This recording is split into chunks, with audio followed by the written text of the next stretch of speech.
안녕하십니까. 인문학연구소 인현입니다. 이번 시간에는 세계의 범죄자들 그 15번째 미국 최초의 여성 연쇄살인마 아일린 워너스에 대한 이야기를 해보려고 합니다. 15번째, 내가 살인을 통해 많은 사람들을 구한 것이다.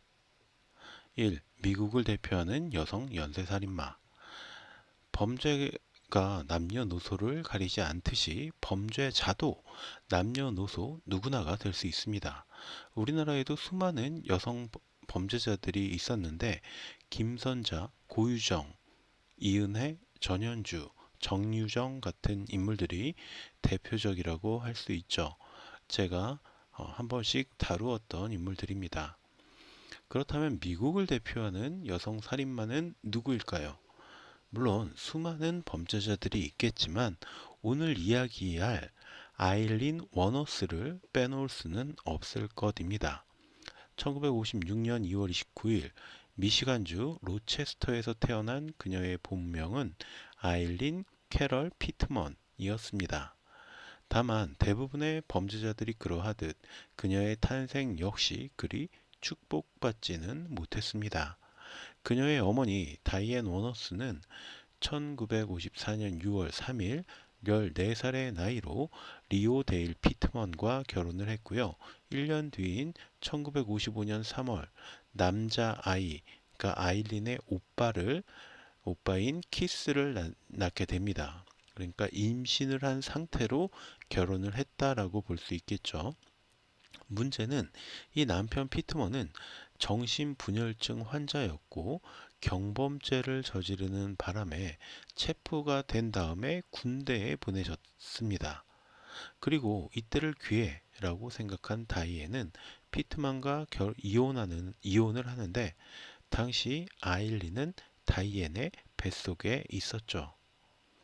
아무튼 다이앤이 이혼에 성공한 덕분에 아일린은 태어나서 한 번도 아버지의 얼굴은 보지 못했다고 합니다. 어쩌면 그나마 다행이라고 볼 수도 있는 것이 피트먼은 이후에도 계속 범죄를 저지르다가 감옥에 들어갔다 나왔다를 반복했고요. 끝내 8살 어린아이를 강간해서 교도소에 수감되었다가 1969년 32살 나이로 감옥에서 자살하면서 생을 마감했기 때문입니다. 그러나 그렇다고 해서 아일린의 어린 시절이 행복하거나 즐거웠다라는 것은 결코 아닙니다. 그녀의 어머니는 아들 키스와 딸 아일린을 양육할 능력도 책임도 없었기 때문에 1960년 3월 18일 자신의 부모에게 이 둘을 맡겨버립니다. 아일린의 지옥 같은 일상은 그때부터 시작이 됩니다. 외할아버지인 라우리 워너스는 알코올 중독의 폭력적인 성격이었죠. 결국 키스와 아일린 남매는 이 외할아버지의 폭력에 고스란히 노출이 됐는데 훗날 아일린의 증언에 따르면 외할아버지에게 성적인 학대도 당했다고 합니다. 아일린은 이런 환경 탓인지 11살 때부터 담배, 마약, 그리고 음식을 대가로 학교에서 남학생들과 성적인 행위를 하게 됐고요.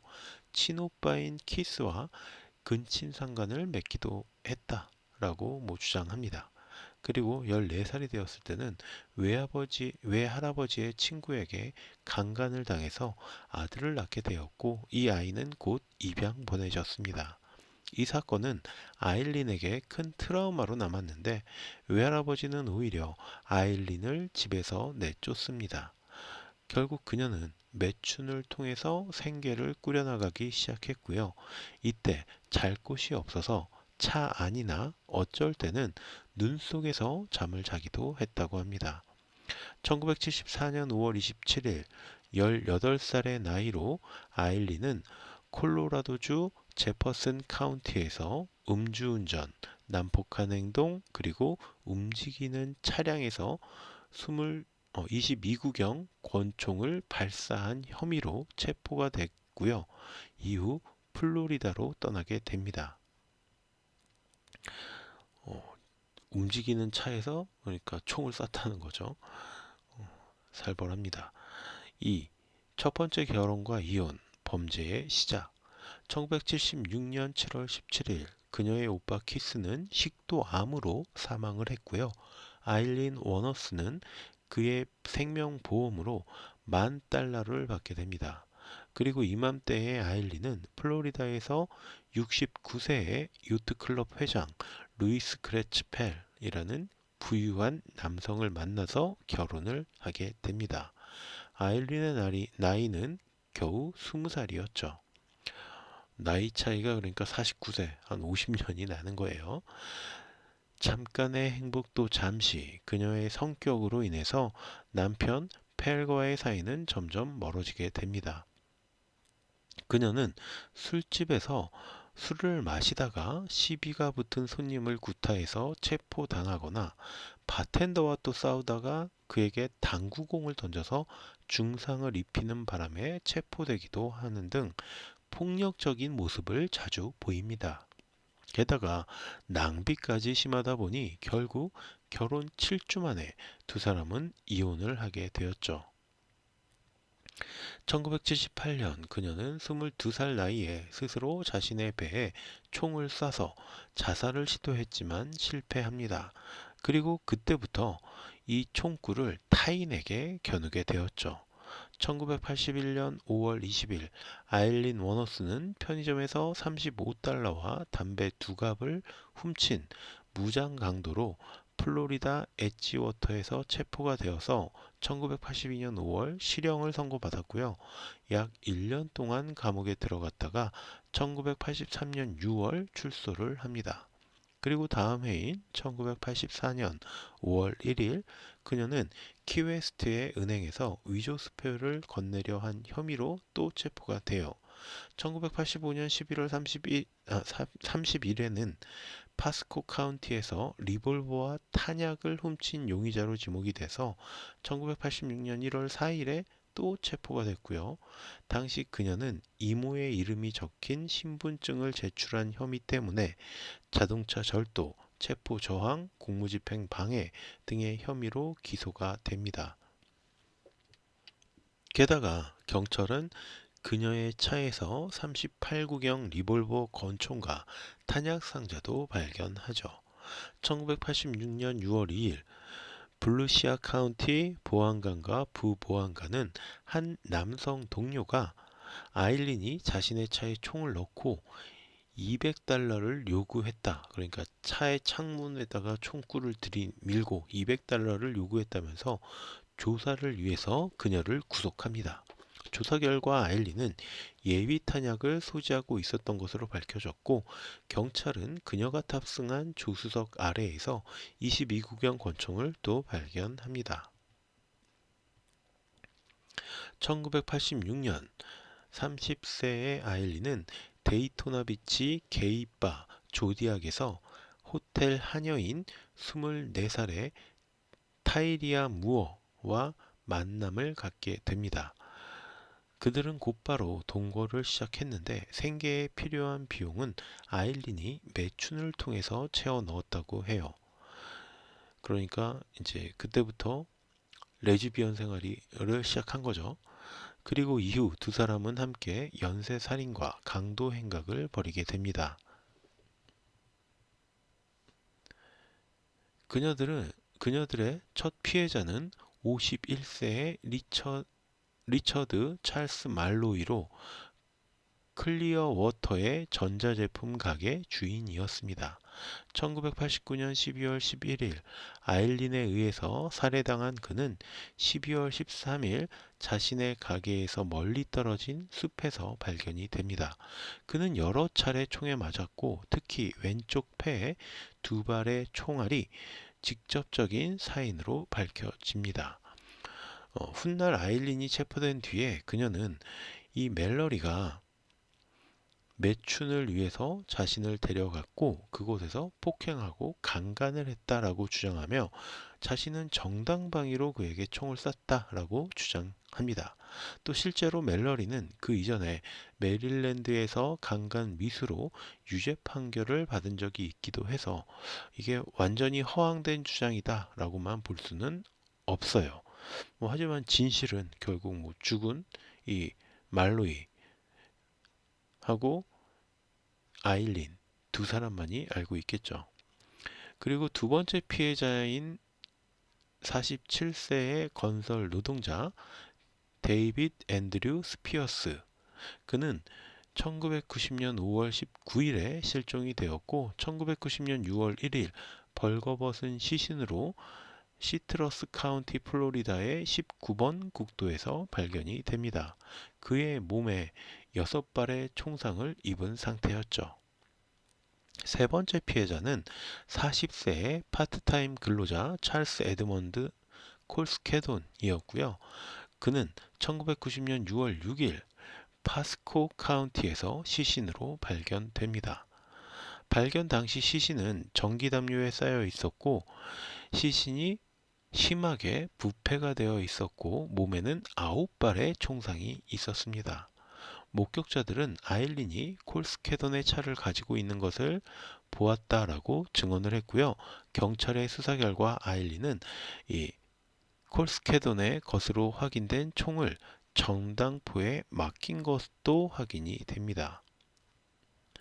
네 번째 피해자는 65세의 은퇴한 상선의 선원 피터 에이브러햄 심슨이었습니다.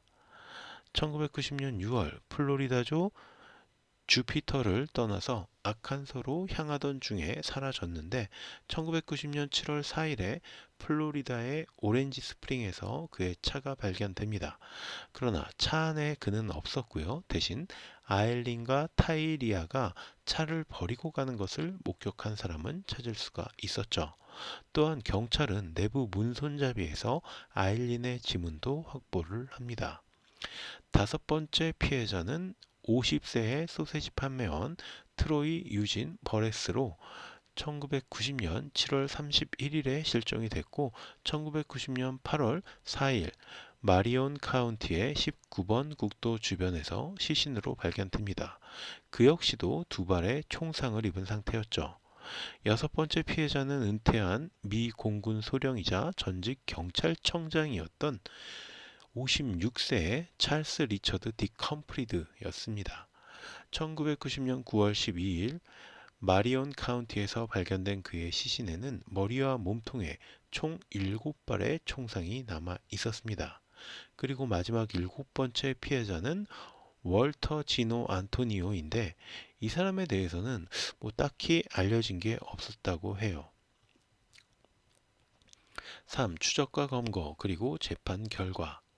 네 번째 피해자인 심슨을 살해하고 그의 차를 타고 달아났던 아일린과 무어는 1990년 7월 4일 경미한 사고를 내자 차를 버리고 도주를 합니다. 그리고 그 장면을 목격한 론다 베일리라는 사람은 두 사람의 몽타주를 경찰에 제공하죠. 경찰은 조사 끝에 전당포에서 피해자들의 물품 일부도 확보를 해서 전당포 영수증에 찍힌 지문이 아일린의 지문과 일치한다라는 사실도 밝혀냅니다. 그녀는 이전에 전과가 있었기 때문에 그녀의 지문 샘플이 데이터베이스에 존재했고 덕분에 경찰은 쉽게 그녀가 연쇄살인의 범인이다라는 것을 확신할 수 있었죠.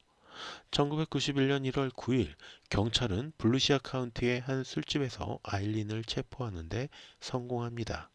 다음 날에는 펜실베니아 스크랜턴에서 타이리아 무어도 검거를 하죠. 여기서 흥미로운 점은 아일린은 아일린의 동성 연인이었던 무어는 경찰의 수사에 적극적으로 협조를 했고요. 플리바겐, 그러니까 사전 형량 조정 제도를 통해서 아일린의 자백을 받는데 도움을 줍니다. 그러니까 아일린의 자백을 받아줄 테니까 내 형벌을 좀 깎아주세요. 이 거래를 했다는 거예요. 무어는 아일린에게 수차례 전화를 걸어서 본인뿐만 아니라 여동생까지 경찰 조사를 받으며 가족이 무너져가고 있다 라고 애원을 했고 결국 아일린은 1991년 1월 16일 자신의 살인을 자백하게 되었죠. 아일린은 자백의 순간에도 무어를 위해서 내 여자친구는 아무것도 하지 않았다라고 주장을 했고, 자신의 살인 행위 역시 첫 피해자 리처드 말로이가 먼저 강간 및 폭력을 저질러서 스스로를 지키고자 총을 쐈다라면서 정당방위임을 주장합니다. 그러나 아이러니하게도 무어는 아일린 오너스는 위험한 상황을 겪지 않았다라고 주장을 하면서 결국 아일린 오너스를 사형대에 올리는데 결정적인 역할을 하게 됩니다. 아일린은 이후에도 피해자들이 모두 자신을 강간하거나 물건을 훔치려고 했다라고 주장했지만 받아들여지지 않았고요. 1992년 1월 27일 말로이 살인 사건의 유죄를 인정받아 사형을 선고받습니다. 당시 재판 과정에서 아일린 측 정신과 전문의들은 아일린이 정신적으로 불안정하다라고 증언을 하며 경계성 인격 장애와 반사회적 인격 장애라고 진단을 합니다. 그러나 재판부는 받아들이지 않았고, 덕분에 이 판결에 대해서 논란이 생기기도 합니다. 어쨌든 정신과 전문의들이 이 사람은 정신적으로 문제가 있습니다라고 했는데 재판부에서 그냥 받아들이지를 않은 거예요. 또한 사이코패스 검사에서 40점 만점에서 32점이나 받아서 사이코패스라는 사실도 드러났습니다. 우리나라에서 대표적인 사이코패스로 불리는 유영철이 38점, 조두순이 29점, 정유정이 28점, 강호순이 27점을 받았다라는 사실로 볼 때 아일린 역시 굉장히 높은 점수의 전형적인 사이코패스라고 할 수 있죠. 아무튼 아일린은 이후 재판에서 각각 5번의 사형을 더 선고받습니다. 그녀는 자신에게 사형이 선고되자 재판장에게 내가 강간당했으니 당신도, 그러니까 당신의 아내와 자식들도 모두 강간당했으면 좋겠다라고 소리쳤다고 합니다. 굉장히 살벌한 말이죠. 또한 한 언론과의 인터뷰에서 내가 살인을 저지르지 않았다면 많은 사람들이 피해자들에 의해서 강간당하거나 사망했을 테니 나는 많은 사람들을 구한 것이다. 뭐가 어찌됐건 나는 아무런 잘못도 저지르지 않았으니 잘 지낼 것이다. 라고 주장하기도 했습니다. 그러나 결국 2002년 10월 9일 그녀에 대한 사형 집행이 이루어졌고, 그녀는 마지막 식사를 거부하고 커피를 한 잔 마신 뒤에 형장으로 갔습니다. 그리고 오전 9시 47분경에 약물을 맞고 처형이 되었죠. 이후 그녀의 시신은 화장하였고, 유골은 어린 시절의 고향 친구가 맡아서 미시건주 고향에 있는 한 나무 밑에 묻었다고 합니다. 참 비참하고 끔찍한 어린 시절을 보냈다라는 안타까운 마음도 있지만, 그녀가 단순히 자신과 자신의 연인 무어와 생활하기 위해서 7명의 남성을 연쇄적으로 살인했다라는 점은 변하지 않습니다. 그녀의 이야기를 다룬 영화 몬스터가 2003년에 개봉했고요. 당시 아일린 역을 맡았던 배우 샤를리즈 테론은 베를린 영화제와 아카데미에서 여우 주연상을 수상하기도 했습니다. 영화에 흥미가 있는 분들이라면 한 번쯤 보시는 것도 추천드립니다. 자, 오늘 제 이야기는 여기서 모두 마치도록 하고요. 저는 다음 시간에 또 다른 컨텐츠로 찾아뵙도록 하겠습니다. 제가 들려드린 이야기가 여러분의 흥미와 호기심을 조금이라도 만족시켜 드렸다면 구독과 좋아요도 부탁드리겠습니다. 감사합니다.